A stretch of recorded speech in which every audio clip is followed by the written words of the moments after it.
क्रीं महागल्ली नमः। नमस्कार दर्शक बंधु, जय जगन्नाथ। मु आपण मानकर ज्योतिर्विद वास्तुविद डॉक्टर श्रीवत्स घड़ीरत्न आज आपण मानक स्वागत जनाऊँची राशिफल कार्यक्रम को। मासिक एवं दैनिक राशिफल आपण माने प्रत्येक दिन देखुचंती। आज आम जानिबा जे कौन रही आपणकर राशि जनवरी मासर राशिफल जदि आम देखा। दर्शक बंधु आपंकर मीन राशि अधिपति होती बृहस्पति। दर्शक बंधु ए मासरे आपणकर जेहेतु जनवरी मासरे आपणकर राशि शनि अच्छा जन्म शनि द्वादश जन्म द्वितीय ये जो पीरियड 7.5 वर्ष 7.5 बोली कह जाए। शनि सप्ताह आप प्रथम पाद अच्छा एवं द्वादश राहु अच्छा। आप देह पा स्वास्थ्यगत समस्या देखादेव, कोर्ट कचेरी मामला आपको लगी पारे। एवं आपणकर जो द्वादश राहु थिबा द्वारा विदेश यात्रा करंतु नाही, विदेश भ्रमण करंतु नाही, दूर यात्रा करंतु नाही, यह आपण पई क्षति घटाई पारे। दशम रे रवि बुध मंगल एवं शुक्र अछंती। कर्म क्षेत्र रे जेहेतु षष्ठाधिपति रवि अछंती एवं भाग्याधिपति धनाधिपति मंगल थिबारु कर्म क्षेत्र मध्य टिके आपनको प्रॉब्लम आसी पारे, जेहेतु आपणकर शुक्र युक्त होई अछंती। एवं ए मासरे आपणकर किछि ना किछि फाइनेंशियली जो पूर्व आपण क्राइसिस भीतर थिले किछि बंधु सहयोग मिलिबो, किछि ऋण परिशोध करिया पई आपण अपॉर्चुनिटी पाइबे। प्रेम प्रेरण जदि हम देखिबा पंचम रे आपणकर पंचमाधिपति चंद्रमा एवं शुक्र आपण दशम रे थिबारु आपण प्रेम प्रेरण रे मध्यम फलदायक किछि डिसिप्लिन आसी पारे, किंतु संपर्क को सुधारिया पई चेष्टा करंतु। 15 तारिख परे आपण पई बहुत भलो रहिछि। माने ए मासर 15 तारिख परे आपण पई बहुत भलो आसुची, रिजल्ट भलो हबो।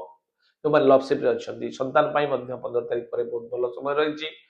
एवं आमे जो देखिबा पढ़ा पढ़ी रे विद्यार्थी शिक्षार्थी माने जो माने अछंती से मानकर पाठ पढ़ा प्रति से माने गोटे मनोनिवेश करिवे एवं किछि ना किछि कोनोसी ना कोनोसी गोटे स्टडी प्लान से माने करि पारंती। टार्गेट बेसिस से पाठ पढ़िया पई निजुको सजाड़िया पई ए मासरे से माने खुराक पाइबे। आमे जो देखिबा द्वादश रे राहु एवं जन्म शनि टिके माने हेल्थ इश्यू टिके देखा दबो। Neck pain, back pain, neuro problem बा अंटा थारु पाद पर्यंत कष्ट, जॉइंट पेन होबार संभावना रही। सीढ़ी चढ़िबारे असुविधा रही पारे। सतर्कता अवलंबन टे करिवे, एक्सरसाइज करिवे, भ्रामरी योग करंतु। ए मासरे आमे जो देखिबा ए मासरे आर्थिक स्थिति रे टिके आपण सुधार आसीबो। पूर्व तुलन रे आपण टिके माने एक्टिव रहिबे। कर्म क्षेत्र मध्ये बहु प्रशंसार लाभ करिबा पई सुजोग मिलि पारे। पदोन्नतिर संभावना मध्ये रही। प्रमोशन होबार संभावना ए मासरे आपण खबर पाइबे।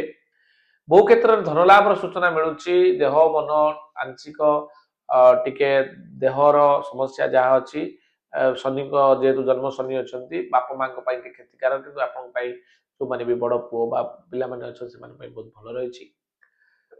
व्यवसाय रे आशानुजाई सफलता मध्ये मासरे आपण पाइबे। जो माने मीन राशि बहुत दिन हेलानी से माने प्रॉब्लम चलीथिला। विद्यार्थी शिक्षार्थी माने जो माने अच्छा पाठ पढ़ा निबे मनोनिवेश करेंगे। एवं आम जाना 1 ରୁ 31 तारिख कौन रही। दर्शक बंधु मोर प्रार्थना टीवी चैनल एक सुंदर प्रोग्राम दूसरी 6:55 आप देखिपारे।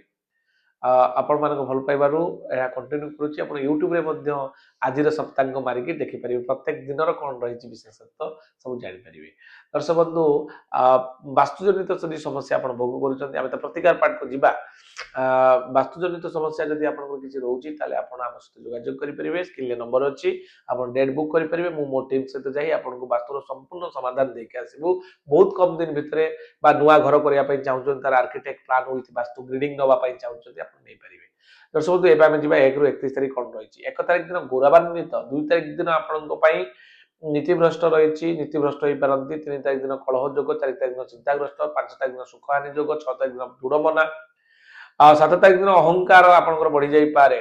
आपंकर 8 तारिख दिन दुस्साहस, 9 तारिख दिन प्रीति लाभ जोग, 10 तारिख दिन मित्र लाभ जोग, 11 तारिख दिन देहरे कष्ट अनुभव करेंगे, 12 तारिख दिन सुखहानि जोग, 13 तारिख दिन निष्क्रिय हो पारती, 14 तारिख दिन उदासीनता, 15 तारिख दिन कर्तव्यनिष्ठ, 16 तारिख दिन सुख सम्मान, 17 तारिख दिन आय वृद्धि जोग, 18 तारिख दिन अर्थ लाभ जोग, 19 तारिख दिन प्रतारणार शिकार हो पारती, 20 तारिख दिन सुख सम्मान हानि जोग।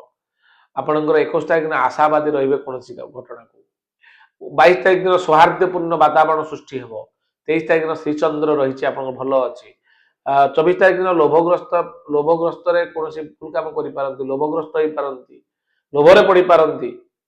आपणकर 25 तारिख दिन प्राधान्यता आपंकर बढ़ उत्साहित रही। 26 तारिख 27 ତାରିଖ ଗୌରବାନ୍ୱିତ ହେଇପାରନ୍ତି। 28 ତାରିଖ ନୀତିରୁ ଭ୍ରଷ୍ଟ ହେଇବେ, ନୀତିଭ୍ରଷ୍ଟ ହେବେନି ଦର୍ଶକ ବନ୍ଧୁ ଯୋଉମାନେ ବି ଦେଖୁଛନ୍ତି ମୋର ଭିଡିଓ।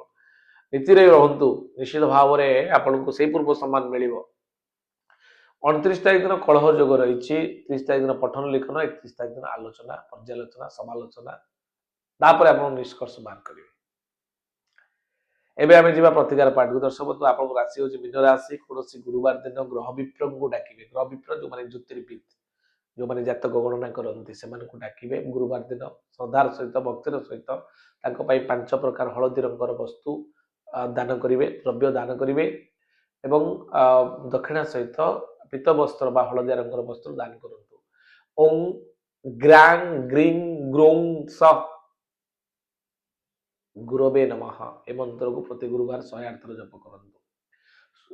ମାନେ ଉଦିତ ସୂର୍ଯ୍ୟଙ୍କୁ ଜଳ ଦିଅନ୍ତୁ ଏବଂ ପାରା କୁଆ ମାନଙ୍କୁ ଖାଇବାକୁ ଦିଅନ୍ତୁ। ଗୁରୁବାର ଗାଈ ମାନଙ୍କୁ ଗୁଡ଼ ସହିତ ରୁଟି ଖାଇବାକୁ ଦିଅନ୍ତୁ। ହଳଦିଆ ଫୁଲ ଗଛଟିଏ କୁଣ୍ଡରେ ଲଗେଇ ତାର ଯତ୍ନ ନିଅନ୍ତୁ। ଚମତ୍କାର ରେଜଲ୍ଟ ପାଇବା ପାଇଁ ଆପଣ ୟେଲୋ ସଫେୟାର ଯୋଉଟା କି ବୃହସ୍ପତିଙ୍କ ପାଇଁ ମୀନ ରାଶିର ପରାମର୍ଶ କ୍ରମେ ଆପଣ ଧାରଣ କରିପାରିବେ। ଏଇ ଥିଲା ସମ୍ପୂର୍ଣ୍ଣ ସୂଚନା। ଆଜି ପାଇଁ ଏତିକି ଦର୍ଶକ ବନ୍ଧୁ, ପୁଣି ଦେଖା ହବ ଆପଣମାନଙ୍କ ସହିତ ଫେବୃଆରୀ ମାସର ରାଶିଫଳ କାର୍ଯ୍ୟକ୍ରମକୁ ନେଇକି। ଆଜି ପାଇଁ ଏତିକି ରହିଲି। ନମସ୍କାର, ଜୟ ଜଗନ୍ନାଥ।